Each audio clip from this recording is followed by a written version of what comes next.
የኢትዮጵያ መንግስት ሬዚሊየንት መሆንና ሀገር ማሻገርን በጽኑ የሚያምን ብቻ ሳይሆን አስፈላጊ ከሆነ መስዋዕትነት የሚከፍል ስለሆነ ዝም ብሎ በሆያ ሆዬና ግርግር በጫት ላይ በምርቃና ወሬ የሚፈርስ አለመሆኑን መገንዘብ ያስፈልጋል። በአማራ፣ በትግራይ፣ በኦሮሚያ የጫጫታ ጉዳይ አይደለም። እየተሰማ ያለው ጫጫታ አይደለም። የጥይት፣ የድሮን፣ የታንክ፣ የከባድ መሳሪያ ድምጽ ነው እየተሰማ ያለው። ሆይታ አይደለም። የምርቃና ጉዳይ አይደለም። በተቀሩት አካባቢዎች ደግሞ ህዝብ ብሶቱ ከአቅም በላይ ገንፍሎ ወጥቶ በማህበራዊ፣ በኢኮኖሚ፣ በፖለቲካ ጉዳዮች ላይ አደገኛ መገፋትና መድሎ ተፈጽሞበት እልም ያለ የብሶት ድምጽ እየተሰማ ነው ያለው። በደንብ እየተነቀነቀ ነው ያለው። ተደራድረን ጦርነቱን አቁመን ግድያ አቁመን ህዝብ የሚጠይቀንን ነገር ለመመለስ ዝቅ ብለን መስዋዕትነትን ከፍላለን አይደለም። ይሄ በደንብ ሊሰመርበት ይገባል። ይሄ ስልጣን ላይ ለመቆየት አስፈላጊውን ጥፋት በሀገሪቷ ላይ እናረጋለን በሚል ነው መስተካከል ያለበትና ይሄንን ከማድረግ እንዲቆጠቡ ነው ብዙዎቻችን የምንታገል ያለን። በየቤተ ክርስቲያኑ ውስጥ ቃሉ ነው የሚያዘን አይደለም። ቃሉ በመፈንቅለ መንግስት አርጎ አይልም፣ በጠመንጃው አፈሙዝ አርጎ አይልም። መግደል ኃጢአት ነው ይላል። አታድርጉት። ይሄ ፖለቲካ አይደለም። ስርዓትን መጠበቅ፣ ህግን ማክበር፣ ህግን ማድረግ ግዴታ ነው። የአህመድ የሚያስቆመን የለም፣ ጫጫታ ነው፣ ሆይታ ነው፣ ዝም ብሎ ንግግር ነው ይላል። እኚህ ደግሞ መጡና በመፈንቅለ መንግስት፣ በጦርነት፣ በትጥቅ ትግል መንግስትን መለወጥ ቃሉ የማይፈቅድም ኃጢአትም ጭምር ነው። ይህንን በድፍረት በየቤተ እምነታችሁ ሄዳችሁ አስተምሩ እባካችሁ፣ የሚዋጉንን አስቆሙልን ይላል። ሸብረክ ብሎ ህዝብን እንደገና ማማለልና ህዝቡ ከሄደበት ቆሞ ዝም ብሎ ለባርነት እንዲዘጋጅ ስለሚፈለግ ለባርነት ህዝቡን ደግሞ ለማዘጋጀት ሃይማኖቱ ይጠቅመናል ብለው የሃይማኖትን መምህራን ሰብስበው ፖለቲከኞች መከሩ። ይሄ አሁን በጣም ትልቁና አስፈሪው ነገር የሃይማኖት መምህራንን የሃይማኖት ተቋማትን የሚመሩ ሰዎችን ፖለቲከኞች ሲያስተዳድራቸው ነገር ያበቃል። የሃይማኖት አባቶችም እንደው ምንም እንደማይሰሩ ጠርተው ተው እንጂ ደፍራችሁ ተናገሩ እንጂ ቃሉን ስበኩ እንጂ የሰባካችሁ አይደላችሁም እኮ እንዲበሉ እንጂ ብሎ አንድ ሃይማኖት የብልጽግና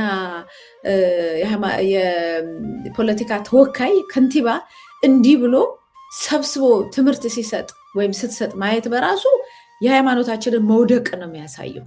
አሁን የነዚህ መምህራን ጣፈንታ ምንድን ነው? ይሄ ፖለቲከኛ የመከራቸውን ይዘው ሄደው ያስፈጽምና ህዝቡን ለባርነት ይዳርጉታል ወይስ እንደ አቡነ ጴጥሮስ ትክክለኛውን ለዛ ይሄንን መጽሐፍ ይሄንን ትእዛዝ ለሰጣቸው አምላክ ነው የሚገዙት ወይስ ለአዳነች አቤቤ ነው የሚገዙት የሚለውን የምናይበት።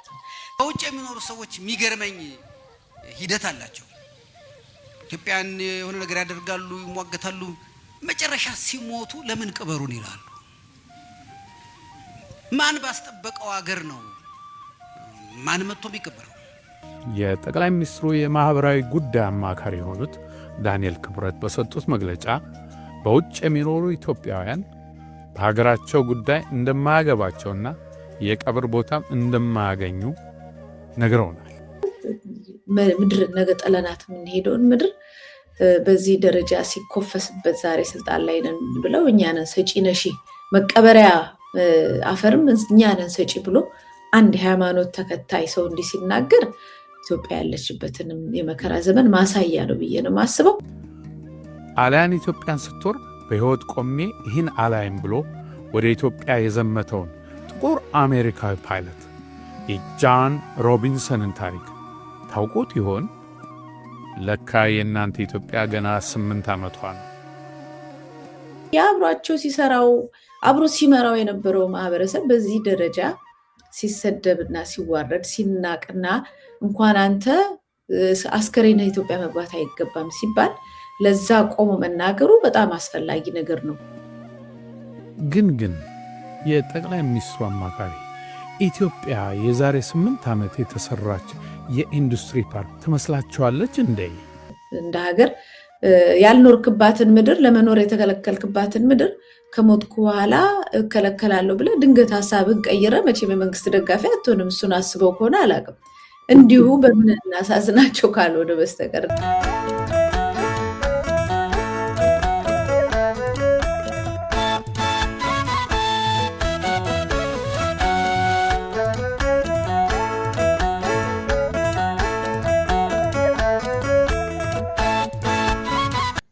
ሰላም ጤና ይስጥልን። የነጋሪት ቲቪ ስለ ሀገር መሰናዶ ተመልካቾቻችንን በዛሬው ልዩ ዝግጅታችን የመንግስት እብሪትና የተናጠው ብልጽግና በተሰኘ ርዕሰ ጉዳይ ጋዜጠኛ መታሰቢያ ቀጸላ ጋር በመሆን ቆይታ እናደርጋለን። እስከ መሰናዶ ፍጻሜ ድረስ አብራችሁ እንድትቆዩ የምጋብዛችሁ እኔ ይድነቃቸው ከበደ ነኝ።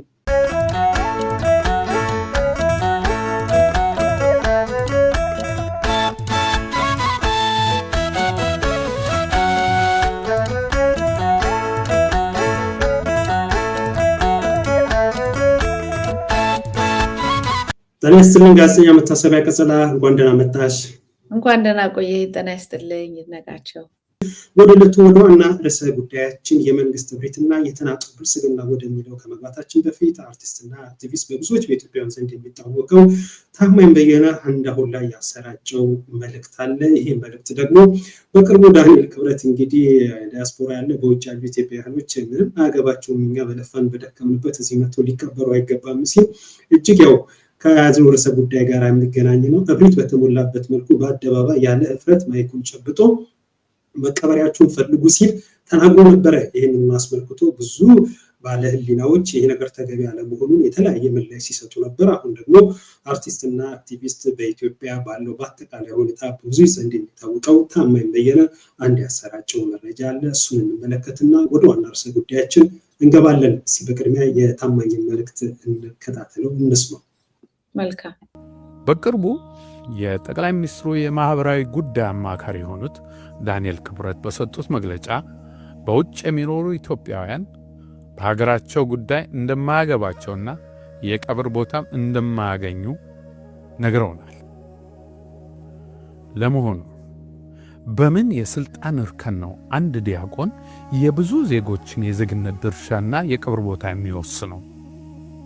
ኢትዮጵያ አደጋ ውስጥ ስትወድቅ እንኳን ከአብራኳ የወጣ ልጆቿ ይቅርና በሩቅ ሆነው የተስፋ ሀገራችን ናት የሚሉት ጥቁር አሜሪካውያን ዶክተሮች፣ ጠበቆች፣ መሐንዲሶች ኢትዮጵያ በጣሊያን ስትወረር ለኢትዮጵያ ለመዋጋት መመዝገባቸውንና በአሜሪካ መንግሥት በመከልከላቸው በዚህም ውሳኔ ተቆጥተው በአሜሪካን ሀገር የሚገኙ የጣሊያን መደብሮችን፣ ምግብ ቤቶችን በማቃጠል ተቃውሟቸውን እንዳሳዩ አንብበው ይሆን? ጣሊያን ኢትዮጵያን ስትወር በሕይወት ቆሜ ይህን አላይም ብሎ ወደ ኢትዮጵያ የዘመተውን ጥቁር አሜሪካዊ ፓይለት የጃን ሮቢንሰንን ታሪክ ታውቁት ይሆን? ለካ የእናንተ ኢትዮጵያ ገና 8 ዓመቷ ነው። እኚህ የጠቅላይ ሚኒስትሩ አማካሪ አንባቢ ነኝ ስለሚሉ ጊዜ ካላቸው አልሃንድሮ ዴልባዮ የተባለ የኩባ ተወላጅ ለኢትዮጵያ ለመዋጋት በመርከብ ተጉዞ ወደ ኢትዮጵያ መምጣቱን ሰምተው ይሆን? እስቲ ቀይ አንበሳ የሚለውን መጽሐፍ ያንብቡ። ለአቢሲኒያ ሕይወቴን እሰጣታለሁ እንጂ አልሸጣትም ማለቱን ያውቁ ይሆን? እንደገና በጣሊያን ወረራ ወቅት አዶልፍ ፓርሳክ የተባሉ ትውልዳቸው ቼክ ሪፐብሊክ የሆኑ ከኢትዮጵያ አርበኞች ጎን ተሰልፈው ተዋግተው ያዩትን ሁሉ በመጽሐፍ አስፍረውታል። ታዲያ እኒህ የጠቅላይ ሚኒስትሩ አማካሪ ይህን ያውቁ ይሆን? በእኚህ ሰው የተጻፈውን የሀበሻ ጀውዱ የተባለውን መጽሐፍስ አንብበው ይሆን? ሌላ ታሪክ እናንሳ። በ60ዎቹ መጨረሻ ሶማሊያ ለረጅም ጊዜ ትመኘው የነበረውን የታላቋ ሶማሊያ ህልም ተግባራዊ ለማድረግ ኢትዮጵያን ስትወር ከኢትዮጵያን ጎን ተሰልፈው በኦጋዴን በረሃ የወደቁት የኩባና የመን ተወላጆች እንዳሉ እኚህ የጠቅላይ ሚኒስትሩ አማካሪ ያውቁ ይሆን? ግን የጠቅላይ ሚኒስትሩ አማካሪ ኢትዮጵያ የዛሬ 8 ዓመት የተሰራች የኢንዱስትሪ ፓርክ ትመስላችኋለች እንዴ? ጊዜው እንዴት ይሮጣል! የዛሬ 8 ዓመት ጠቅላይ ሚኒስትሩ የሥልጣን አልጋቸው ገና ሳይረጋጋ ሮጠው የመጡት እኮ ወደዚህ ዛሬ እንደ አውሬ ወደ ሳላችሁት ዲያስፖራ ነበር። የአረብ ኤምሬት ወዳጅ ከመሆናችሁ በፊት እኮ ለቡናና ማኪያቶ የምታጠፉትን ገንዘብ ለእኛ ስጡን ብላችሁ የጠየቃችሁት ይህን ዛሬ ኢትዮጵያ ውስጥ አትቀበርም የምትሉትን ዲያስፖራ ነበር። በቡራዩ፣ በጌዲኦ፣ በደብረ ብርሃን፣ በወለጋ፣ በትግራይ፣ በመተከል፣ በአፋርና በሌሎችም ቦታዎች በግፍ የተጨፈጨፉ ንጹሐን መጠለያ ሲያጡ በግሎባል አላያንስ በኩል ከ6 ሚሊዮን የአሜሪካን ዶላር በላይ አውጥቶ የደረሰላቸው ይሄው የቀብር ቦታ የከለከላቸው ዲያስፖራ ነው።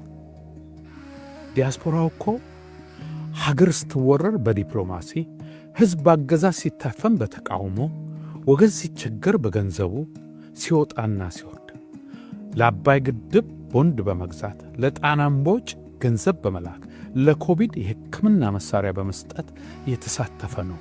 ለመሆኑ በዚህ ሁሉ ጊዜ የጠቅላይ ሚኒስትሩ አማካሪ የት ነበሩ? ያው እዚህ ላይ እንዳየነው እንግዲህ ሙሉውን ያው በራሱ ማህበራዊ ድረገጽ ላይ በስፋት ተሰራጭቷል። በሌሎችም የመገናኛ ብዙሃን ሙሉ የታማኝ በየነ መልእክት ለተላከው ለዳንኤል ክብረት በሰፊ ይገኛል። እዛ ላይ አድማጭ ተመልካቾቻችን ማግኘት ይችላሉ። ይህንኑ መነሻ በማድረግ ትንሽ ወደ ዋና ርዕሰ ጉዳያችን ከመግባታችን በፊት በዳንኤል ክብረት የቀብር ቦታችሁን ፈልጉ መቀበሪያችሁማ እዚህም አይሆንም ሲል በእብሪት ስለተናገረው ነገርና የታማኝ መልእክትንም አንድ ላይ አያይዘሽ ምን አስተያየት አለሽ አንቺ በዚህ ጉዳይ ላይ መጥተይ? እኔ ቪዲዮውን ሳየው እኩል ይመስለኛል የተነጋገርንበት የነበረው ቪዲዮውን ሳየው የመጀመሪያው ፓርት በጣም በቃ እኛ እኮ ኢትዮጵያን ሰማው የነበራትን ክብር በሌላው ዓለም ላይ ያላትን ክብር ሰዎች ከኢትዮጵያ ጋር እንዴት እንደቆሙ እንዴት ዋጋ እንደከፈሉ የመሳሰሉት ዛሬ የኛ ወገኖች ተሰደው የትም መናቃቸውን መውደቃቸውን እንደምናምን መቆጠራችን አይደለም የሚታየው። በወቅቱ የነበሩ ነገር የተረከበት ነገር በጣም በቃ የኢትዮጵያን የከፍተዋን ዘመን ነው ያስታወሰን። እኛ እናቀው እኔ እናንተ በተለይ በወያኔ ጊዜ ምናምን ሲባል ነው። ከዛ በፊት ደግሞ እንደዚሁ በደርግ ጊዜ ቀይ ሽብር፣ ነጭ ሽብር ምናምን ግድያ ምናምን ነው። ከዛ በፊት ወደኋላ ሲመለስ በጦርነቱ ጊዜ አሜሪካን ውስጥ ያሉ ጥቁሮች፣ በሌላው ዓለም ላይ ያሉ ሰዎች ሁሉ ከኢትዮጵያ ጋር ሄደን እንዋጋለን እቺ ታላቅ ሀገር ብለው ያስቀመጧትን ቦታ ስላስታወሰን በጣም ነው ደስ ያለኝ።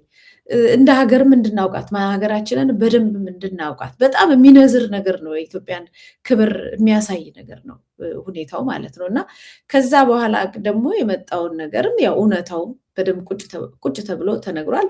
ይሄንን አሁን አርቲስትና አክቲቪስት ታማኝ በየነ ይሄንን መናገሩ በሱ በጣም ያምራል። ምክንያቱም ዳያስፖራውን በየአቅጣጫው እየዞረ በትግል በሰላማዊ ሰልፍ በግሎባል አሊያንስ በሚዲያው በሁሉም ዲያስፖራው ጋራ ሲሰራ ሲያስተባብር የነበረ ሰው ነው እና አሁን በእንደዚህ አይነት ጉዳይ የአብሯቸው ሲሰራው አብሮ ሲመራው የነበረው ማህበረሰብ በዚህ ደረጃ ሲሰደብና ሲዋረድ ሲናቅና እንኳን አንተ አስከሬን ኢትዮጵያ መግባት አይገባም ሲባል ለዛ ቆሞ መናገሩ በጣም አስፈላጊ ነገር ነው። ከዛ ማስታወሱ በዛኛው በንቀት በተሞላበት ሳይሆን አስተምሮታዊ በሆነ መልኩ የተሰጠው ምላሽ አብዛኛውን ዳያስፖራ ይወክላል ብዬ ነው የምገምተው። ያው እነሱ ብዙም ግድ የላቸውም፣ በጣም ግን ዋጋ ያስከፍላቸዋል። በተለይ ይሄ መጨረሻ ላይ የተባለው ነገር በጣም ዋጋ ያስከፍላል። እንደምታውቀው የኢትዮጵያ ኢኮኖሚ በአብዛኛው ከውጭ በሚገባው የዳያስፖራው ገንዘብ ነው የሚንቀሳቀስ ያለው እና ይሄን በተለያየ ነገሮች ዋጋ የምትከፍለው ሀገር ነች። እነሱም በእርግጥ ዋጋ ይከፍላሉ። ለምን? ያው ብሩን ለራሳቸው ስለሚጠቀሙት ለሚንሸራሸሩበት ለሎጁ ለምናምን ስለሚጠቀሙበት እነሱም ችግር ውስጥ ይወድቃሉ። በዋናነት ግን ሀገር ችግር ውስጥ ትገባለች። አንዳንድ ሰዎች እንዴ ዳያስፖራው ሰርቶ ለፍቶ የሀገሩን ማህበረሰቡን አይርዳ ነው ወይ የምትሉት? ተቆራርጦ ይቅር ወደ ኢትዮጵያ ፊቱን አያዙር ነው ወይ የምትሉት? እንደው ኢትዮጵያ መሬት ያለው ኢትዮጵያዊት እንደው ይሄንን ነገር ከዚህ ከሚረዳው ነገር እንዲከለከል እንዲቀማ ነው ወይ የምትፈልጉት? ህዝቡን ልታስጨንቁት ልታስርቡት ነው ወይ የምትፈልጉት? ብሎ አንድ እናትም ከዚህ ቀደም የተናገሩትን እኔም አስተላልፌዋለሁ። ምናለሽ መቴጋ ምንም ኃላፊነት የማይሰማቸው በክፋት የተሸፈነ ይሄ እኮ ሪዝኒንግ እኮ አንዳንዴ ነገሩን በመረጃ በሚዛን ላይ በደንብ አስቀምጠህ ነገሩን የምትመዝነው ጤነኛ አይምሮ ሲኖር ነው። በጥላቻ በዚህ ደረጃ ከተሞላህና ጥላቻ ሲያሳብድህ ሁሉን ነገር ትረሳውና እንዴት አድርጌ ነው ማጠፋቸው፣ ልባቸውን የምሰብረው፣ እንዴት አድርጌ ነው ምቀጣቸው የሚለው ነገር ላይ ሆኖ አንድ ግለሰብ ምድር ነገ ጠለናት የምንሄደውን ምድር በዚህ ደረጃ ሲኮፈስበት ዛሬ ስልጣን ላይ ነን ብለው እኛ ነን ሰጪ ነሺ መቀበሪያ አፈርም እኛ ነን ሰጪ ብሎ አንድ ሃይማኖት ተከታይ ሰው እንዲህ ሲናገር ኢትዮጵያ ያለችበትንም የመከራ ዘመን ማሳያ ነው ብዬ ነው የማስበው። ግለሰቡ በራሱ ነው በሃይማኖቱም በእምነቱም ባለበትም ቦታ በሰውነቱም ጠርጠር አድርጎ የወደቀው እሱ ነው። እኛማ ምንችለው እናደርጋለን። እንደ ሀገር ያልኖርክባትን ምድር ለመኖር የተከለከልክባትን ምድር ከሞትኩ በኋላ እከለከላለሁ ብለህ ድንገት ሀሳብን ቀይረ መቼም የመንግስት ደጋፊ አትሆንም። እሱን አስበው ከሆነ አላውቅም፣ እንዲሁ በምን እናሳዝናቸው ካልሆነ በስተቀር እና በዚህ ወደኋላ የሚል የለም። ግን ቅጣት ይኖረዋል፣ ዲያስፖራው ይቀጠዋል ይሄንን ስርዓት በዚህ ጉዳይ ላይ እና በሌሎች ልክ ነሽ። ያው ዳንኤል ክብረት በተናገረው ነገር ያው ብዙዎቻችን አስተያየት ሰጥተናል። አስተያየት መስጠትን ብቻም ሳይሆን ተገቢ ጭምር ስላልሆነ ነው አስተያየት ለመስጠት ለመውቀስ ለመጻፍ ምናምን ካለን ሱስ የሆነ ነገር ተነስተን አይደለም መታረምም ጭምር ስላለበት የታሪክም ተጠያቂነትም ጭምር ስለሚያመጣ ተመዝግቦም እንዲቀመጥ ጭምር ነው። ዳንኤል ክብረት ያው በቤተክርስቲያን አገልግሎት የሚታወቅ ሰው ነው። ከዛ ፍጹም ተቃራኒ በሆነና እውነትስ እንዲህ ነበር ወይ የቤተክርስቲያን አስተምሮ ይሄ ነበር ወይ እውነት ቤተክርስቲያን ነው ወይስ አልፎስ የነበረው የሚለው ማንም ጤናማ አይምሮ በእርግጥ እንደዛ አይነት ክፉ ሐሳብ ሊያስብ አይገባም።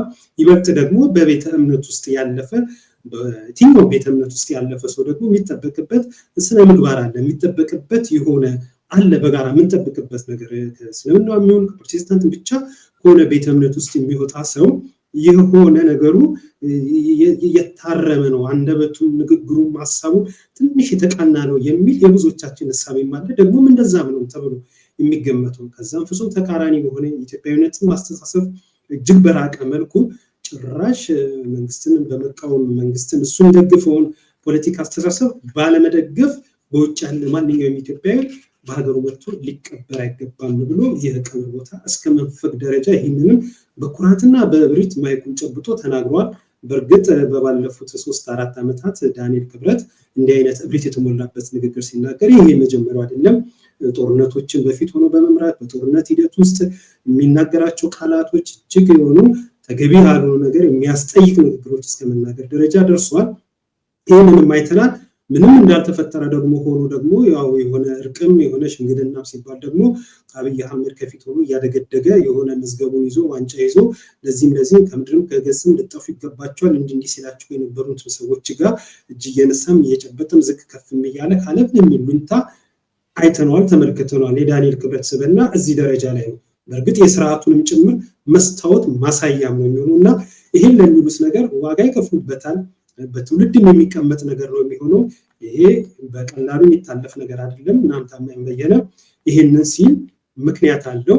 በኢትዮጵያ ፖለቲካ ውስጥ ረጅም ጊዜ የራሱን በጎ አስተዋጽኦ ያበረከተ ነው። በተለይ ከዲያስፖራ ጋር በተገናኘ ያው በስመጡር በስም ከሚነሱ ሰዎች አንዱ እሱ ነው። ቅድም ስትዩ እንደነበረ የተለያዩ ነገሮችን በማስተባበር በፖለቲካው በማህበራዊ በኢኮኖሚ ጉዳይ በማናቸው በጠራናቸው ጉዳዮች ማለት ነው የሚቻለውን አስተዋጽኦና ሌሎች ዲያስፖራዎችን አስተዋጽኦ እንዲያደርጉ ከፊት ግንባር ቀደም ሆኖ በማስተባበር ስሙ ከሚጠሩ ትልቅ ሰዎች አንዱ ታማኝ በየነ ነው እና ዳንኤል ክብረት ላስተላለፈው መልእክት ታማኝ በየነ የሰጠው ምላሽ እጅግ ተገቢና አግባብ ጭምር ነው።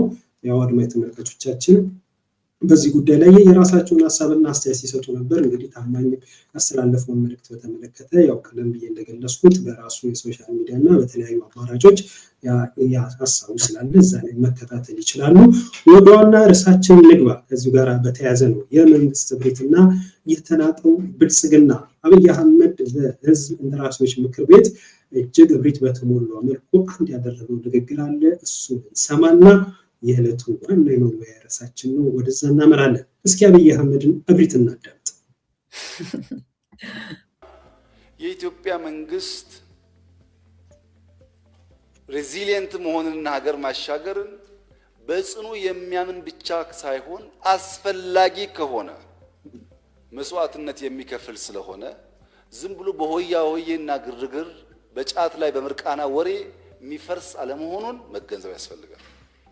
አንደኛው ነገር ማለት ነው አስፈላጊ ከሆነ መስዋዕትነት ከዓላማችን ከመበልጸግ ጉዟችን ንቅንቅ የሚያደርገን ነገር የለም። አልተፈተንም አላልኳችሁም፣ ግን አንሸነፍም። እንደሰማነው ነው መቲ ምናልባት እንዲህ ያለ እኮ ነው እንዲህ ነኝና ምናምን አይነት አለበት። እንግዲህ ንቅንቅ የሚያደርገን ነገር የለም ግን አልተፈተንም ብሏል። በአለመፈተንና በመፈተን ደረጃ ብቻ ነው የአብይ አህመድ አስተዳደር አሁን ላይ ያለው ነባራዊ ሁኔታ ሀቁ መሬት ላይ ያለው ምን ይመስላል? ይህንን እንመርምር። በዚህ ደረጃ እጁን እንደዚህ አንስቶ በሚነቀንቀው መልኩ ነው ወይ የብልጽግና መንግስት አሁን እንደ ሀገር ያለው? ንቅንቅ የሚያደርግን ከዚህ በላይ ምን ሆኖ የሚነቀንቀው? በደንብ እየተናጠስ ያለ አገዛዝ ስርዓት አይደለም ወይ? በኦሮሚያ፣ በአማራ፣ በትግራይ፣ በመሀል አዲስ አበባ በተቀሩትም አካባቢዎች ጭምር እንደ ጉድ እየተናጠ ያለው የብልጽግና መንግስትና የአብይ አስተዳደር ማንም አይነቀንቀንም አይነት እብሪት እንዴት ያለ ነገር ነው? ከብልጽግና ጉዟችን የሚያቆመን ነገር የለም ሲል ተናግሯል። በዚህ ጉዳይ ላይ ሀሳብ ሲጭና መሀል ላይ ውይይታችን እያሰፋ ነው እንሄዳለን እኮ። ለምን ይሄንን አስተያየት ሰጠ ነው ጥያቄው። ማን ነው አልበላሽ ምን አመጣው አይደለ? ገረፍ ታወጣዋለህ ምናምን የሚባሉ ብዙ አባባሎች አሉ። መጥቶ ማንም አይነቀንቀንም፣ ማንም አያፈርሰንም፣ ጉዟችን ከብልጽግና ጉዟችን ማንም አይገታንም፣ አንወድቅም፣ ሳንፈተን አልቀረንም ግን አንወድቅም ምናምን የሚለውን ሁሉ ምን አስመጣው? ስላለ እኮ ነው፣ ስለሌለ አይደለም። የመውደቅ እድል ስላለ ነው፣ ፈተና ስላለ ነው። በሆያ ሆዬ እና በምናምን በጣም ብዙ ሰዎች ሆያ ሆዬ በግሩፕ አይደለ ተሰብስበዋል። በብዙ ሰዎች ጩኸት እየወረደብን ነው። የብዙ ሰዎች ዱላ እየወረደብን ነው። ግን አንወድቅም አለን እና በጣም በጽናት ነው የምንሄደው። የምንወድቅ መስሏችሁ ከሆነ የምትታገሉን አርፋችሁ ቁጭ በሉ፣ እኛ ወደፊት እንሄዳለን። ምንድነው ታጋዮቻችን ልጥሉን የምትፈልጉ ሰዎች እስከ መጨረሻው ስለምንታገል እባካችሁ አቁሙልን፣ በቀላሉ የምንወድቅ ስላልሆነ ነው። ዋናው ነገር ግን አድሚት የተደረገው አንደኛ ፈተና ሳንፈተን ቀርተን አይደለም ብሏል። ሁለተኛ ፈተናዎች እንዳሉ፣ ጩኸቶች እንዳሉ፣ የመውደቅ እድሎች በጣም እንዳሉ፣ ብዙ መንገዳገዶች እንዳሉ እውቅና የተሰጠበት ነው። ሌላው ብዙ ማስረዳት አያስፈልግም። የኢትዮጵያ ሕዝብ ከጫፍ እስከ ጫፍ እንኳን የኢትዮጵያ ሕዝብ የዓለም አቀፍ ማህበረሰብ የሚያውቀው ነው በምን ያህል ጭንቀት ላይ እንዳለ መንግስት፣ በምን ያህል በመርፌ ቁልፍና በምናምን እንዲች ተሰፋፍቶ ከተማው ላይ እንዳለ የሚታወቅ ነው። ብዙውን የኢትዮጵያ አካባቢዎች መንግስት አይቆጣጠርም። እንዴ አለው ማለት እንዲህ ነው እንዴ? አለው ማለት ታጅቦ ምናምን 4 ኪሎ እዛች ከ4 ኪሎ አንዴ ወይም ሀያት ሆቴል ወይም እየተዘዋወሩ እዛች ቤተመንግስት እንኳን ለመተኛት በቋሚነት የማይችል ግለሰብ ማለት ነው። በየቦታው እየተቀያየረ የሚተኛ ሰው መኝታ ቤት እየቀያየረ ዛሬ ይኸኛው ካደርኩበት ይታወቃል ነገ ደግሞ እያለ አለው ማለት ይቻላል እንዴ?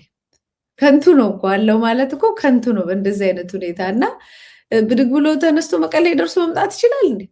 ብድግ ብሎ የሆነ ከአዲስ አበባ ወጥቶ ሌላ ክፍለ ሀገር ምናምን እንደ ልብ መሄድ ይቻላል? ወክ እያረጉ በእግር ጉዞ መሄድ ይቻላል እንዴ? ህዝብን እያቀፉ እየሳሙ ምናምን በጣም በብዙ ሺህ ወታደር በላይ እና በታች ተከቦ ያውም የሚመጡት ሰዎች ተመርጠው ምናምን ተፈትሸው ገብተው ካልሆነ በስተቀር እንደው ራንደምሊ አሁን ገበያ ውስጥ መሄድ ይችላል? ማንም በእርግጥ ማንም መሪ ላይሄድ ይችላል። ግን ደግሞ የሱ ይብሳል። ምንም በራስ ሀገር ላይ ማለት ነው። አሁን እነሱ ሀገሪቷ የኛ ናት እንኳን ሬሳችሁ ራሱ አይገባም ነው አይደለ እያሉ ያሉት። እንደው በዚህ አጋጣሚ ግን ይሄን የተናገረው በነገር ላይ አቶ ዳንኤል ክብረት ለነሱም ሁሉ ይመስለኛል። እነሱ ነገ ጡረታ ቢወጡ ከመንግስትም ቢወርዱ ወይ ምን ብለው ቀና ብለው እውነት እዛች ሀገር ላይ መሄድ ይችላሉ? ወጥቶ መግባት ይችላሉ? ሞቶ መቀበር ይችላሉ? የምናየው ነው። ማን እንደሚቀበርና እንደማይቀበር የኢትዮጵያ ሕዝብ ነው የሚያውቀው። ለምን ቀሪው አብዛኛው የኢትዮጵያ ሕዝብ በዚህ ዋጋ እየከፈለ ያለው ምን እየተደረገ እንደሆነ ሀገሪቷ ላይ የሚያውቅ ማህበረሰብ ስላለን በገሃድ ማለት ነው። እንደዛም ሆኖ ብድግ ብሎ እንደ ልብ ወክ አድርጎ ልጆቹን ይዞ ሽርሽር መሄድ የማይችል መሪ ከሱም ብቻ አይደለም ባለስልጣናቱ ምንም በቃ ባጀት ሁሉ የማያገኝበት አሁን አንዳንድ የኦሮሚያ ክልል ምናምን አካባቢዎች አይከፍሉም እኮ ታክስ አይከፈልም። የሚገብሩት ለታጣቂው ኃይል ነው። እሱንም በጉልበት ራሱ ማህበረሰቡን እንኳን ማዳን አልቻለም መንግስት። የታጠቀ ኃይል የሆነ ይመጣል፣ ገንዘብ ይወስዳል፣ ከብት ይወስዳል፣ ይሄዳል። ማንም ለመንግስት ታክስ ግብር የሚባል ነገር የማይከፍልባቸው ብዙ ከተሞች አሉ። እና አለን ሲሉ በጣም ነው የሚገርም። እንዴት ነው ያላችሁት? ወዴት ነው ያላችሁት? በመከላከያ ታጅቦ ጦርነት ስታረጉ ይታያል በዛም በዚህ።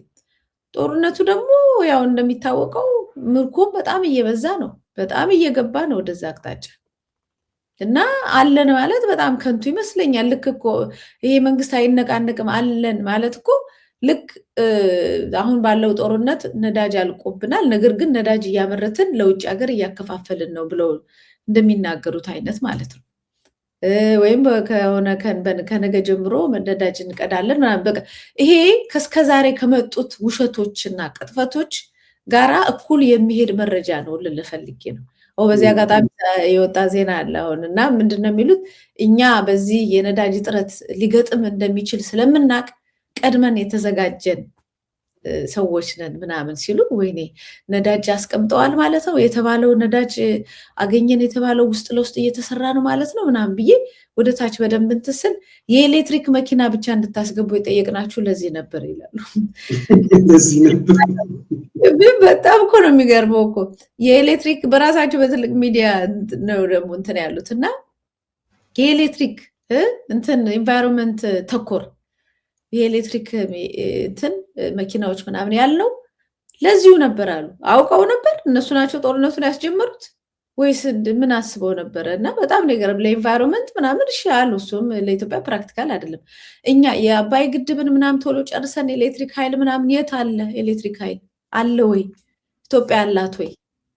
ማህበረሰቡ ኤሌክትሪክ እያገኘ ነው ወይ? የእውነት እንደ ልቡ ይሄ ቻርጅ ማድረጊያው ምናምን ሁሉ ለጣጥፎታል ኢትዮጵያ ኒውስ ኤጀንሲ ላይ እና ለጣጥፎታል አለ። ግን ኤሌክትሪኩ አለ እየተኖረ ነው ወይስ ህዝባችን እዛ ኮሪደር ልማት ላይ በሚበሩ መብራቶች ነው ሄዶ እንዲያጠና የሚፈለገው በየጊዜው? ተማሪውም ህፃናቱ ቤት ውስጥ መብራትም ውሃም በየጊዜው ስለሚጠፋ ማለት ነው። እና ይሄ በሬ የወለደ አይነት ወሬያቸው የተለመደ ነው። ምንድነው እነሱ የሚከተሉት የአምልኮም የትምህርትም ነገር አለ።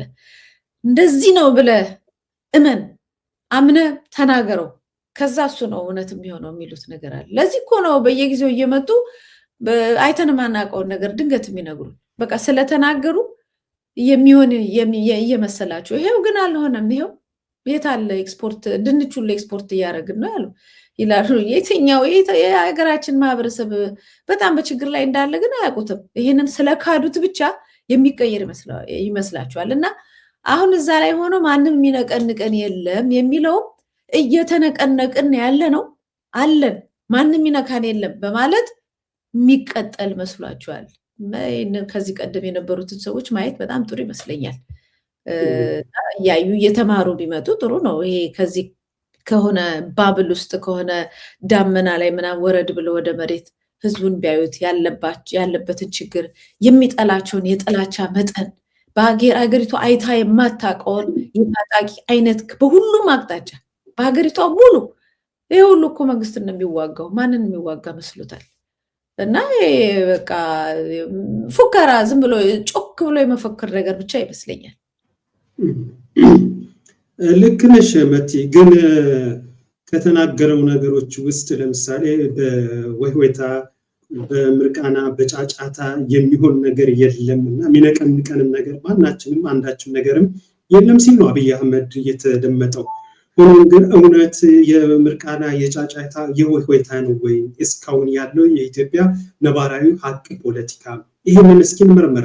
አብይ አህመድ አቅልሎና ልክ እንደ ተራኛና እንደ መናኛ ነገር የወይወታ ጫጫታ የምርቃና የምን ነገር አይደለም፣ ንቅንቅ የሚያደርገን ነገር የለም፣ አስፈላጊውን የሆነ መስዋዕትነት ሁሉ ከፍለን እንቀጥላለን በብልጽግና ጉዟችን ላይ ሲል ነው የተደመጠው። ግን ወይወታ ነው ወይ ጫጫታ ነው ወይ የነበረው ነገር?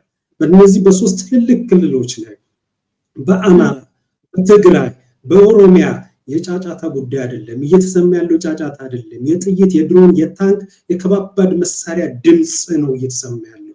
ሆይታ አይደለም፣ የምርቃና ጉዳይ አይደለም። በተቀሩት አካባቢዎች ደግሞ ህዝብ ብሶቱ ከአቅም በላይ ገንፍሎ ወጥቶ በማህበራዊ በኢኮኖሚ የፖለቲካ ጉዳዮች ላይ አደገኛ መገፋትና መድሎ ተፈጽሞበት እልም ያለ የብሶት ድምፅ እየተሰማ ነው ያለው። በደንብ እየተነቀነቀ ነው ያለው። አብይ አህመድ አቅሎት እንደሚናገረው አይደለም እየሆነ ያለው።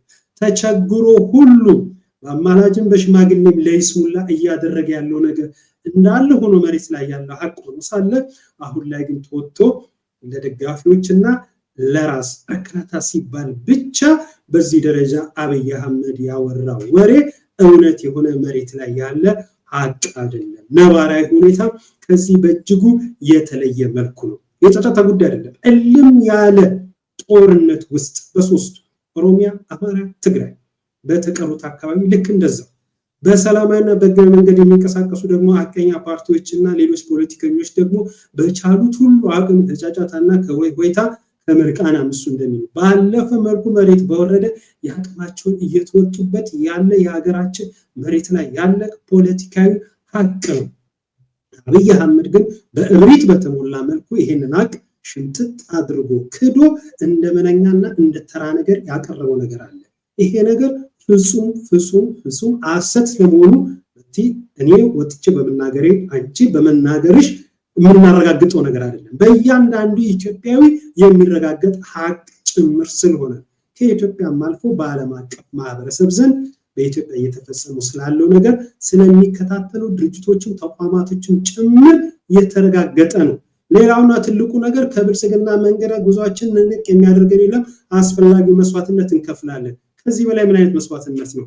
ለእንዲህ አይነቱ እብሪት ማስፈጸሚያ የዳው ልጅ እየገበረ ወንበር አስጠባቂ ያደረገ ቅድም ስትዩ ነበር። ምርኮ እየገባ ነው ብለሻል። በተለያዩ አካባቢ በሚያሳዝን ሁኔታ ትልቅ የሆነ መከላከያ ሰራዊት፣ ትልቅ የሆነ ተቋም፣ ግዙፍ የሆነ እንደ ሀገር አይለንተ የሆነ መከላከያ ሰራዊት የአብይ አህመድ ወንበር አስጠባቂ ሆኖ እድሜያቸው ለውትድርና ያልበቁ ህጻናት እኔና አንቺ በተደጋጋሚ ሰርተናል። መጥቴ ያስታውሰሽ እንደሆነ የ10 ዓመት የ16 ዓመት ህጻን ልጆች ጦር ሜዳ ተማርኮ ውሃው እንኳን አንቆት ያው ወታደር ነው ተብሎ የተሰማራ ልጅ እናቴ ናፈቀች፣ የሰፈር ልጆች ጓደኞቼ ናፈቁኝ ሁሉ እስኪል ድረስ የልጅነቱ ባህሪ ነው ነገር የሚያሳይ። በዚህ ደረጃ አብይ አህመድ ወንበሩን ለማስጠበቅ ሁሉ አዝምቶ ይሄ ሁሉ መፍትሄም አላስገኘለትም። እስከ ድረስ ነው በጽናትስ የሚዋጋው? ምን እስኪሆን ነው? አንድ ጥይት እስኪቀረን አንድ እስከ የሚባለው አይነት መፈክር ተግባራዊ እስከማድረግ ድረስ ነው። እስከዛስ ድረስ ያዘልቋል አብይ አህመድ። በዚህ አያይዞና በዚህ ሁኔታ የሀገራችን ነባራዊ ሀቅ ይሄ ነው፣ ነባራዊ ሁኔታ ይሄ ነው። በዚህ ጉዳይ ስንመረምረው የአብይ አህመድ ንግግር ምን ምላሽ መስጠት እንችላለን? መቲ ሲጀመር ባለፈውም ዳንኤል ክብረት የምንዋጋው እኛ የምንሞተው እኛ እዚህ ጋር መስዋዕትነት እስከ መክፈል ምናምን ማን ነው መስዋዕትነት እየከፈለ ያለው? አንተ እንደጠቆምኩ እነሱ ናቸው የሚከፍሉት እንዴ? እነሱ እኮ አይከፍሉም። እነሱ ለምን ይከፍላሉ? ሌላውን ነው እንጂ ዋጋ የሚያስከፍሉት። እነሱ መስዋዕትነት አይከፍሉም። የእነሱ የሚያስፈልገው ጭንቅላታቸውን ሙሉ በሙሉ የአውሬ የነፍሰ ገዳይ ጨካኝ ማድረግ ነው። እሱን ኦልሬዲ አድርገውታል፣ ለዛ በቅተዋል። ስለዚህ በዛ ጭካኔ እያፈሱ ህፃናቱንና ወጣቱን ትምህርት ከልክለው እንዳይገባ ከልክለው ትምህርት ቤቱን ዘግተው ከዛ በኋላ ከዩናይትድ አረብ ኤሚሬትና ከመሳሰሉት በሚመጣው እርዳታና የሀገሪቷን አንጡራ ሀብት እንዳለ አሟጠው በሚገዙት መሳሪያ በገዛ ወንድም በወንድሙ ላይ ሄደ እንዲጫረስ ማድረግ ነው። ወንድም በወንድሙ ላይ የሚጋደለው ግድያ እኮ የሆነ ጊዜ ላይ ወደ ራሳቸው መነጣጠሩ አይቀርም እኮ። የሆነ ጊዜ ላይ እኮ ይነጣጠራል እኮ። ለዚህ አሁን ዝም ብሎ እኮ በጦርነቱ ዝም ብሎ የመሸነፍ ነገር ብቻም እኮ አይደለም፣ ፕሮቴስትም ነው እኮ። ዝም ብሎ ግር ብለው በዛ ቁጥር ያህል ሲገቡ እኮ ደስተኛ አይደለንም፣ የምንዋጋበት ዓላማ አልገባንም፣ ልክ አይደለንም እኮ አለበት። ተሸንፎ እጅ የሚሰጡም አሉ አውቃለሁ። ከዛም ውጪ ደግሞ በተለይ በገፍ ሲገባ ስታየው ይሄ ቁጥር እንዳለ ግር ብሎ እንዴት ገባ ስታየው አለመቀበል ነው። ከመንግስት ጎን መሆን አለመፈለግ ነው። በጦርነቱ አለማመን ነው። የአብይን ወንበር ለማስጠበቅ በዚህ ደረጃ ሄጄ ነገ አብሬ የምኖረውን አብሬ ያደግኩትን አብሬ የኖርኩትን ማህበረሰብ አልጨፈጭፍም ማለት ነው። ለዚህ ነው ሌሎችን ለይተው በብሔር በምን እንትን ብለው ለይተው በቃ እንደ ተናካሽ ውሻ ያሳበዷቸዋል። በጣም እነሱ ልጆች ናቸው። ባይዘ ወይ ባለፈው እያየን ነበር እየሰራን ይሄ እህል ሲያቃጥሉ ምናምን ስታያቸው የሚሰሩትን ሁሉ አያውቁም። ለዚህም ተጠያቂው መንግስት ነው። መንግስት አለ ከተባለ ማለት ነው እኔ ያለው የሆነ አንድ ክፉ ቡድን አንድ ወንበዴ ቡድን ነው አለ ብዬ ማስበው። ያ ቡድን ነው እየመለመለ ወደ አውሬነት እየቀየረ የሚልካቸው፣ እንደ ተናካሽ ውሻ አድርጎ ይልካቸዋል። ሌላው ግን ግር ብሎ ሄደው ይገባል። እነዚህ የሚችሉትን ያህል ደግሞ ያጠፋሉ። ለምን? በአካባቢው ላይ በማህበረሰቡ ላይ ጥላቻ የመሳሰሉ ነገር በአይምሯቸው ውስጥ እንዲቀረስ ተደርጓል። ያ ደግሞ ከጥቅም ጋር ተያይዟል። ስለዚህ መስዋዕትን ከፍላለን የሚለው ራሱ እነሱ መስዋዕትነት አይከፍሉም። መስዋዕትነት እየከፈለ ያለው ዜጋ ነው። የሀገር ነች ዋጋ እየከፈለች ያለችው። ታሪክ ነው ዋጋ እየተጻፈ ያለው፣ መጥፎ ታሪክ ነው እየተጻፈ ያለው። እነሱም ነገ አይቀርላቸውም፣ ግን እነሱ ቢያንስ ዋጋ ቢከፍሉ ጥቂት ናቸው። ነገ ትክክለኛ ፍትህ ሲመጣ እኮ እነዚህ እኮ በአደባባይ እኮ በፍትህ ወንበር ላይ እኮ ተቀምጦ የሚያዝባቸው የሚፈርድባቸው ማህበረሰብ እኮ አለ እኮ፣ ግን ጥቂት ናቸው። ያጠፉትን ጥፋት ሊመልስ የሚችል ነገር አይደለም የሚሆነው እና ለዚህ ነው ከዚህ በላይ በጣም ርቀው ሌላ የከፋ ጥፋት ሳያጠፉ መቆም አለባቸው ብለን ሁላችንም የምንታገል ያለ ነው። ከሚያጠፉት ጥፋት በምንም ጋራ አይመጣጠንም፣ በእነሱ ላይ የሚደርስ ተጠያቂነትም የሚደርስ ፍርድም አይመጣጠንም የሚል አቋም ያለ እና እኛ መስዋዕትነት እንከፍላለን ማለት ሄደን እንዋጋለንም አይደለም። ስልጣናችንን አውርደን ከሌላው ማህበረሰብ ጋር ዝቅ ብለን ተደራድረን ጦርነቱን አቁመን ግድያ አቁመን ህዝብ የሚጠይቀንን ነገር ለመመለስ ዝቅ ብለን መስዋዕትነት እንከፍላለን አይደለም። ይሄ ምንም ሊሰመርበት ይገባል። ይሄ ስልጣን ላይ ለመቆየት አስፈላጊውን ጥፋት በሀገሪቷ ላይ እናረጋለን በሚል ነው መስተካከል ያለበት እና ይሄንን ከማድረግ እንዲቆጠቡ ነው ብዙዎቻችን የምንታገል ያለ ነው። ልክ ነሽ። ግን ያው በጣም የለወጠው ነገር ቢኖር ነገር ምንድነው እሱ አሁን እንደዚህ አጣጥሎና አናንቆት የተናገረው ጫጫታ ነው ወይታ ነው በርካና ነው ዝም ብሎ አይነት ንግግር ነው የሚለው በወቅቱና በሰዓቱ ከመጣ ጊዜ ጀምሮ ለሚነሱ የህዝብ ጥያቄዎች እንዲህ አይነት በብሪት የተሞላበት ምላሽ ሲመልስ የውይይትና የንግግር ከመሆን አልፎ አሁን ወደ ጥይትና ወደ ኃይል አድጓል። ለውጡ አንደኛው ማሳያው ነገር ይሄ ነው። ንቀት እዚህ ደረጃ አድርሶናል እንደ ሀገር። የህዝብን ብሶት የህዝብን አወጥታ በአንድም ወይም በሌላ መንገድ ሲቀርብ እነሱን አድምጦ ተገቢውን ምላሽ በአጭር ጊዜ በረጅም ጊዜ መስጠት አንድ መንግስት ነኝ ከሚል አካል የሚጠበቅ ግዴታው ጭምር ነው፣ ኃላፊነቱም ጭምር ነው። እነኚህን ጥያቄዎች ግን ልክ አብይ አህመድ በህዝብ እንደራሴዎች ምክር ቤት እንደዚህ ቀርቦ ከያዝነው ብልጽግና አንፃር ለሱ ነው ብልጽግና የሚለው ለቆመለት ዓላማ ነው። ለሌሎች እኮ ያ ነገር ብልጽግና የሚባለው ነገር ስንበለጸግ የተታየን ነገር የለም። በእያንዳንዱ ኢትዮጵያው ላይ ያ መበልጸግ የሚባለው ነገር ለውጥ ማምጣት አለበት። በእያንዳንዱ ኢትዮጵያው ኑሮ ላይ እሱ የሚለው ነገር መታየት መቻል አለበት፣ መለካት መቻል አለበት። በልኬት ደረጃ ሲቀመጥ በአብዛኛው ኢትዮጵያውያን ዘንድ አብይ አህመድ ወጥቶ አብይና የሱ ጀሎች ወጥቶ የሚያወራቸው ነገር በእያንዳንዱ ኢትዮጵያው ልኬት ውስጥ ምንም ነው የሆነው ነው ጥያቄ። ይሄ ጥያቄ ደግሞ እንደተባለው በተለያየ መንገድ ይቀርብ ነበረ። እነዛ የሚቀርቡ ጥያቄዎች ግን ወይታ ጫጫታ ብሎ ሲያጥላላውና ከጀመርነው የሚያስቆመን የለም፣ አስፈላጊ መስዋዕትነት እንገፋበታለን፣ ትንሽ መነቃነቅ ይኖራል፣ ግን ንቅንቅ የለንም ብሎ በብሪት መልኩ መለሰ። እንዲህ ብሎ ሲመልሰው ግን ያ በተለያየ መንገድ ይቀርብ የነበረው በሰላማዊ መንገድ ይቀርብ የነበረው ሐሳብ፣ አማራጭ በሆኑ ሚዲያዎች ሲቀርብ የነበረው ሐሳብ፣ በስብሰባዎች በፖለቲካ ፓርቲዎች ይቀርብ የነበሩ ሐሳቦች አሁን በጫካ በጥይት ለማስመለስ መንግስት መር በሆነ መልኩ መንግስት በፈቀደውና በወደደው መልኩ በግዴታ የህሉና ትግል ሆኖ በአማራ በኦሮሚያ በትግራይ በጦርነት ይህን ጥያቄ ለማስመለስ እምቢኝ ተብሎ ተገብቷል።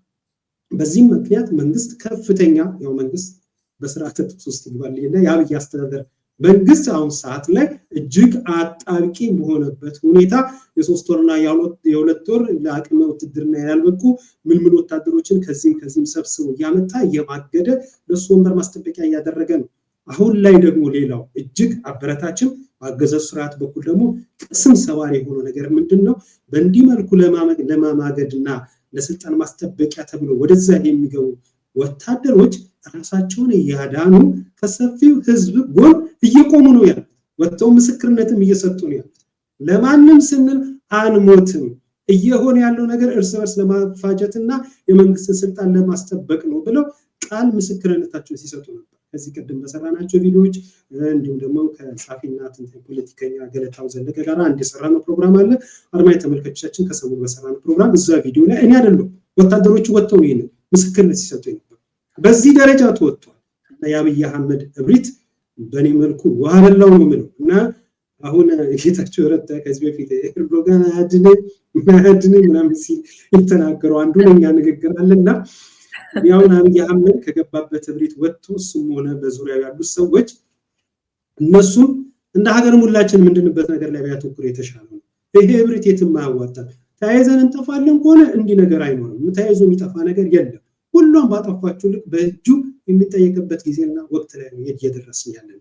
ስለዚህ እንደዚህ እብረት መውጣት መቻል አለ። ብልጽግና ሆነ የአብይ አህመድ አስተዳደር እየተናወጠ ከአቅም በላይ በሆነ ውስጣዊ ውጫዊ ፈተና የገጠመበት ሁኔታ ላይ ነው ያለውና እድገቱ ከውይይትም ከንግግርም እሱ እንደሚለው ከጫጫታም አለፈ።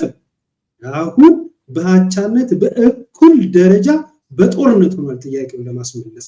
ምናልባት በዚህ ጉዳይ ላይ ከማጠቃለል በፊት በዚህ ርዕሰ ጉዳይ እንቀጥላለን።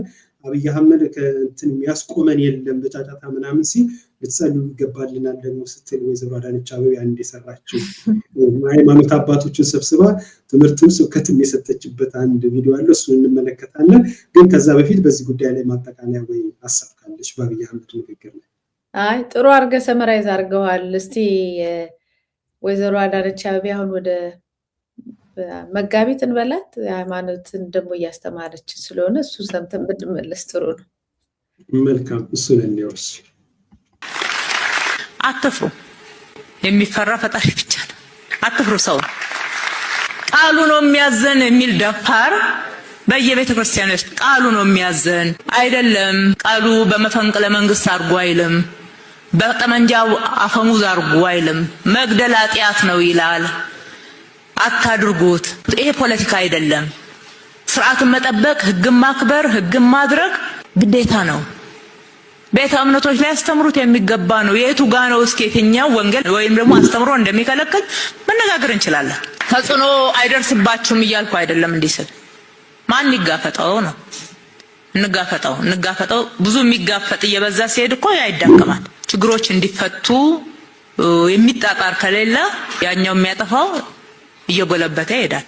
ስርዓትን አክብሩ፣ ህግን አክብሩ፣ በስነ ምግባር ታነጹ፣ ለስራ ትጉ፣ አልሙ፣ ተከባበሩ፣ አክብሩ ማለት ግጭትን አስወግዱ። ጥል፣ ክርክር፣ ግጭት ኃጢአት ነው፣ ቃሉ ይከለክላል ብሎ ከቃሉ መዞ ከቃሉ ተንትኖ ማስተማር የእያንዳንዱ ቤተክርስቲያን ኃላፊነት ነው። እኛም ደግሞ ኃላፊነታችን እንወጣለን። እናንተ ስታግዙን ደግሞ ይፈጥንልናል። እንግዲህ መቲ እንደሰማሹ ነው ወይዘሮ አዳነች አቤቤ እንግዲህ ቃሉን በድፍረት ተናገሩ፣ ቃሉን ስበኩ፣ ቃሉን አሳውቁ ይላሉ። እኔ ይህንን ነገር እንድትመለከች የምፈልገው ቅድም ካየነው የአብይ አህመድ እብሪት ጋር አያይዘ እንደምንመለከተው ነው የምፈልገው። መቲ አብይ ከብልጽግና ከእንደዚህ የሚያስቆመን የለም፣ ጫጫታ ነው፣ ሆሆታ ነው፣ በጉዟችን ላይ ወደፊት ብለዋል። እኚህ ደግሞ እሳቸው የሹማቸው ወይዘሮ አዳነች አቤቤ ደግሞ ምን ይላሉ? በመፈንቅለ መንግስት ስልጣን ለመያዝ የሚያስችል ነገር የለም፣ በመሳሪያ በትጥቅ ትግል የሚያስገባ ነገር የለም። ይሄ ነገር እንዳይሆን ቃሉን በድፍረት ስበኩ፣ በድፍረት ተናገሩ ይላል። አብይ አህመድ የሚያስቆመን የለም፣ ጫጫታ ነው፣ ሆይታ ነው፣ ዝም ብሎ ንግግር ነው ይላል። እኚህ ደግሞ መጡና በመፈንቅለ መንግስት በጦርነት በትጥቅ ትግል መንግስትን መለወጥ ቃሉ የማይፈቅድም ኃጢአትም ጭምር ነው። ይህንን በድፍረት በየቤተ እምነታችሁ ሄዳችሁ አስተምሩ፣ እባካችሁ የሚዋጉንን አስቆሙልን ይላል እና ከአብይ አህመድ የእብሪት ቃል የወይዘሮ አዳነች ሃይማኖት አባቶችን አረ በትጥቅማ አትፈቱን፣ ይህንን ነገር እንደው በአላም ብላችሁ በጌታም ብላችሁ በክርስቶስም ብላችሁ አስቆሙልን እያሉ ነው ያሉት። ከዚህ ጋር አዛምደን ነው ንግግራቸው። እንዴት አየሽው? ይሄኛው ቪዲዮ ላይ ብቻ ትንሽ እንግዲህ ያየ ፍራቻ መጥቷል ማለት ነው። ችግር መጥቷል ማለት ነው። ሆያ ሆየው በጣም ጮኋል ማለት ነው።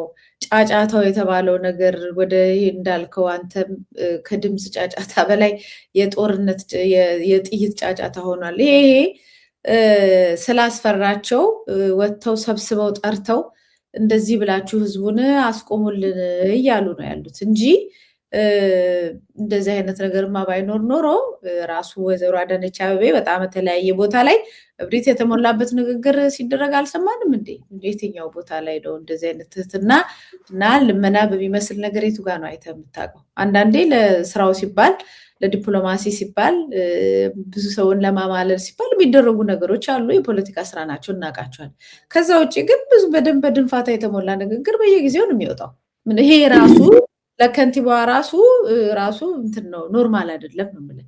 ከችግር የመጣ ነው እንጂ በእንደዚህ አይነት ትህትና የኢትዮጵያን ህዝብ በተለይ አዲስ አበባን ህዝብ በእንደዚህ አይነት ትህትና እያስተዳደረች የሆነ አይደለም አሁን ዛሬ እንትን ያለችው። ይሄ ግን ታርጌት የተደረገ የታቀደ ሁኔታ ነው።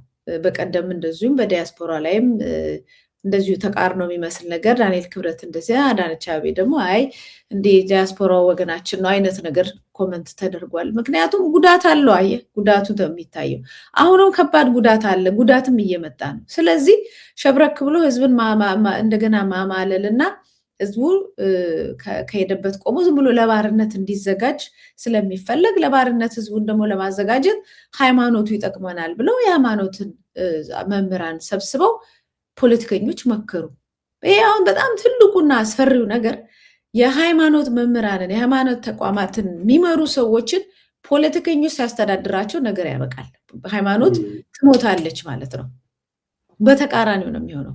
የሃይማኖት ሰዎች ሁል ጊዜ መሰረት አድርገው የሚነሱት የሃይማኖቱን አስተምሮት ተነስተው መንግስት አይሉም፣ ጠቅላይ ሚኒስትር አይሉም፣ ግለሰብ አይሉም፣ ለሁሉም እኩል የሚፈርዱበት ከቃሉ አንጻር ከአስተምሮቱ ከመርሁ አንጻር እኩል የሚፈርዱበትና ስህተት የሆነውን ይሄ ስህተት ነው ብለው የተጣለውን የሚያስታርቁበት የራሳቸው አካሄድ አላቸው። አሁን ግን ጠርተው ሃይማኖቱ ምንም እንደማይሰራ የሃይማኖት አባቶችም እንደው ምንም እንደማይሰሩ ጠርተው ተው እንጂ ደፍራችሁ ተናገሩ እንጂ ቃሉን ስበኩ እንጂ የሰባካችሁ አይደላችሁም እኮ እንዲበሉ እንጂ ብሎ አንድ ሃይማኖት የብልጽግና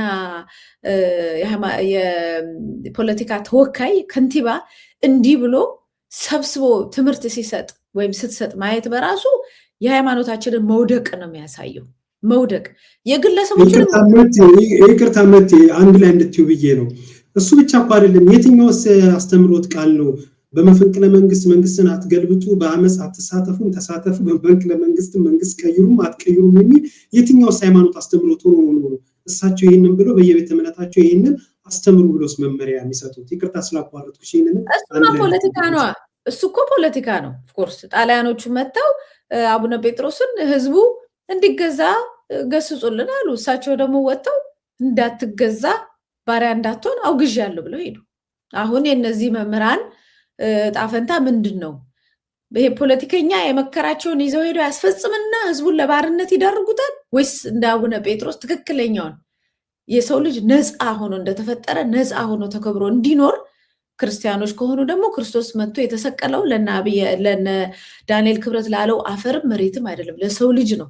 የሰው ልጅ ተከብሮ እንደ ማንኛውም ዜጋ ነፃነቱ ታውጆለት እንዲኖር ነው መጽሐፉ የሚያዛቸው። ለዛ ይህንን መጽሐፍ ይህንን ትእዛዝ ለሰጣቸው አምላክ ነው የሚገዙት ወይስ ለአዳነች አቤቤን የሚገዙት የሚለውን የምናይበት ነው። ትዝ ይል እንደሆነ በወያኔ ጊዜ እንደዚሁ በጣም ብዙ የሃይማኖት ሰዎችን ይመለምሉ ነበር። አንዳንድ የሃይማኖት ሰዎች ያልሆኑ ካድሬዎች ሃይማኖተኛ ሆነው ቀሚስ ለብሰው እንዲገቡ ይደረጉ ነበር። አንድም እንደዚሁ ቲቪ ላይ የበዓል ፕሮግራም ላይ እንደዚሁ መጥተው እኔ አባ ከሌ ይባላል ዋልድባ መነኩሴ የነበርኩ አስተማሪ ነበር፣ ግን ወታደር ሰው ያውቅ ምናምን ብለው ሰው ሆ ብሎ ሲያጨበጭብ ይሄ እኮ ነውር እኮ ነው። በጣም በሃይማኖቱ ላይ ያላቸውን ድፍረት ሃይማኖቱን ተጠቅመው እንደገና ከባርነት የሚያወጣውን ሃይማኖት ህዝብን ባሪያ ሊያደርጉበት ሲገለገሉት በጣም የሚያሳፍር ነገር ነው እና አሁንም እንደዚህ አይነት ነገር እየመጣ ነው ያለው እና እነዛ ሰዎች ይመጡና ፖለቲካ አያገባችሁ ተው ይላሉ። በጣም ሲስተማቲክ ናቸው እነሱ። እንደዚህ መንግስትን ደግፎ ካሉ ፖለቲከኛ ሊባሉ ነው። ምንድነው የሚሉት? ፖለቲካ ተው፣ ፖለቲካ የሚባል ነገር ውስጥ አትግቡ ይላሉ። ያ ማለት ምንድነው? አያገባኝም ብላችሁ ባንኩንም ታንኩንም የሚገዛው ፓርቲ ወይም መንግስት እንደፈለገ ሀገሪቷን ያፍርሳት፣ ዝም በሉ። ከዚህ የበለጠ ፖለቲካ አለ እንዴ? ከዚህ የበለጠ ፖለቲከኛ እኮ የለም። ገብተ ህዝቡን ዝም ማስባል፣ ጸጥ ረጭ ብሎ ሀገሪቱን ቢፈልግ ያፍርሳት፣ ገንዘቧን ያውድም፣ ህዝቡን በባርነት ይግዛው፣ ያሰድደው፣ ያፈናቅለው፣ ዝም በሉ። ታዲያ ሰው መሆን ምን ማለት ነው? ክርስቲያንስ መሆን ምን ማለት ነው? ሃይማኖተኛስ መሆን ምን ማለት ነው? ለሰው ልጅ ለእኩልነት ለነፃነቱ ሲጎሳቆል ፍትህ ሲጓደልበት አይተ እንዳላየ ረግጠህ ደሙን ማለፍ ይሄ ሃይማኖት አይደለም። ስለዚህ አሁን ዋናው ችግር ሰዓታችንም እየገደበን ስለሆነ ዋናው ችግር ከሱ አይደለም። ዋናው ችግር በኢትዮጵያ ውስጥ ያሉት ሃይማኖቶች የሚመሩት በብልጽግና ሰዎች መሆናቸው ነው። ይሄ ደግሞ ለኢትዮጵያ ጥፋት ነው። ኢትዮጵያን በአድዋም በለው በተላልቅ ጦርነቶች ያሸነፈችው ያ አንድነቷን ጠብቃ አንድነቷን ደግሞ ሃይማኖቷ ያመጣላት ነበር። በዛም በዚህም በሁሉም አቅጣጫ ያለው ሃይማኖት በአንድ ላይ ተነጋግሮ ሀገርን የመጠበቅ ማንነትና አይደንቲቲ ነበራት። አየህ መንግስት ፖለቲከኛ ሲመራው ግን ሁሉ ነገር ይበላሻል እና እሱ ነው አደገኝነቱ። እውነት ነው መቲሽ እጅግ አድርጌ አመሰግናለሁ። ያው የዘመነች አበቤ የተናገሩት ንግግር ፍጹም ያው ፖለቲካ ነው ብለሻል፣ በዚህ እስማማለሁ።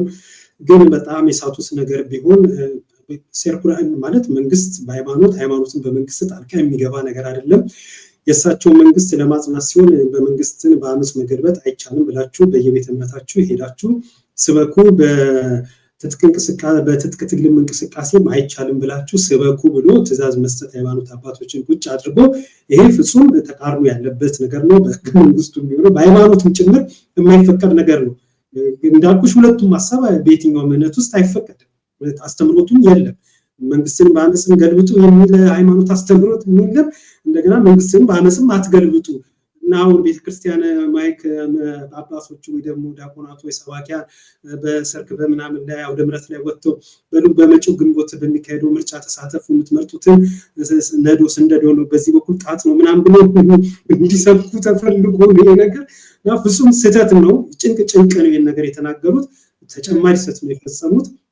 ዋናው ነገር ግን የአብይ አህመድን እብሪት ዋን በለው ኡነኛ ማሳያ የሚሆነው የወይዘሮች አዳነ አበቤ የአዱኝን ጥሪ በቤተክርስቲያናትና በመስጊድ በተለያዩ ማምልኮ ስፍራዎች ላይ ሄዳችሁ ይሄንን ስበኩ፣ ይሄንን አስተምሩ፣ ቃሉ ነው አትፍሩ ብሎ የሰጡት ትእዛዝ በተመለከተ እንግዲህ አይተናል።